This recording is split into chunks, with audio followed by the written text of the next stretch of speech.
The activity of listing requirements is an iterative and investigative process, which occurs when meeting with the clients and users.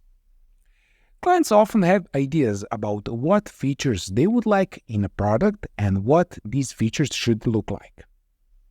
Many clients, however, have limited knowledge of how software is built and vague ideas regarding what makes a product successful.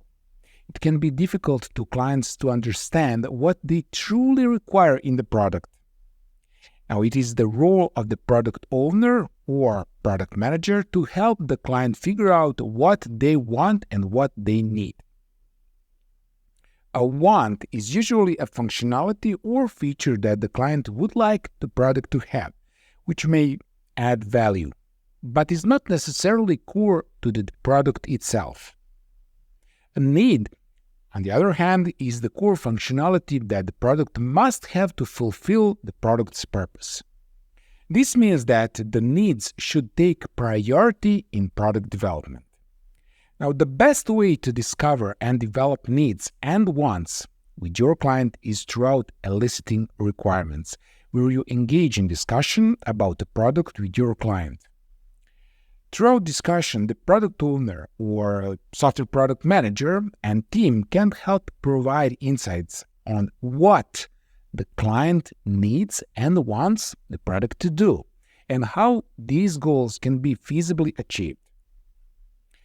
It may be that the initial version the clients had of the product will have changed, but throughout involvement with developers, and the changes should feel proactive and the client should feel reassured that the team understands their needs. Note that eliciting requirements as needs and wants does not necessarily mean that all the client's features and ideas that fall into want category are not doable or should be dismissed.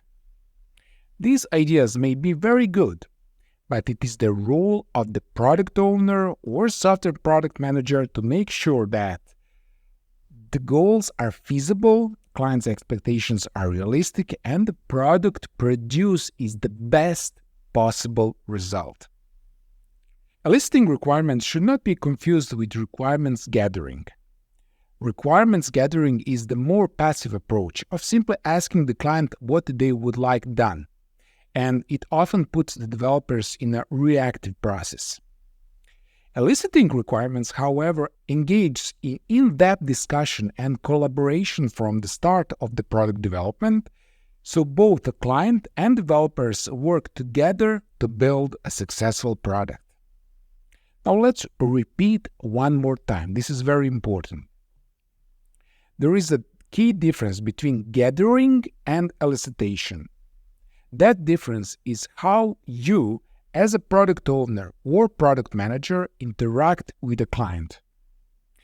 The word gathering is typically used to describe the act of asking your client for a list of things they want to be done.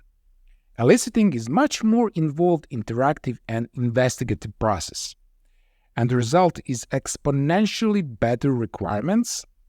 So better requirements lead to better product. So it's always a good idea to take the time to make sure you get this right. So what exactly is involved in the requirements elicitation?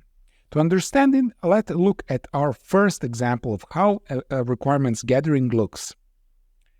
So imagine that you are a product owner that's being asked to build a system for your client. In your first meeting, you ask, so what do you want? They come prepared and hand you a piece of paper that outlines all the features they want in the product, with images specifying exactly how they expect the interface to look. So what happens then? Well, an untrained product owner and his developers might take this list and begin planning the exact product specified by the client. And after all, you're being hired to build what the client wants, right? Wrong! The majority of time, your client won't know much about how the product is built, or the functionality which are required to their product to be successful. They often present you with a list of things they want in the product, but don't have the technical knowledge to know what they need. Now let me give you a second example. I have found in my career that asking clients what they want will give you one answer. Observing them in their native environment will give you often a very different answer and will often show surprises. So I think the approach I would take to find out what they need is to observe the customer as close as to their native environment as possible, because the right product is tightly connected to the right problem. On the other hand, a product done right may be done right, but it is not necessarily solving the right problem, and this is the difference. As a product owner, you want to get people to adopt your product if it's the right one, even if it has a few defects. Customers would forgive you. They know with time you will fix the defects. But if you get the product wrong, but you build it with zero defects, you wasted all your efforts.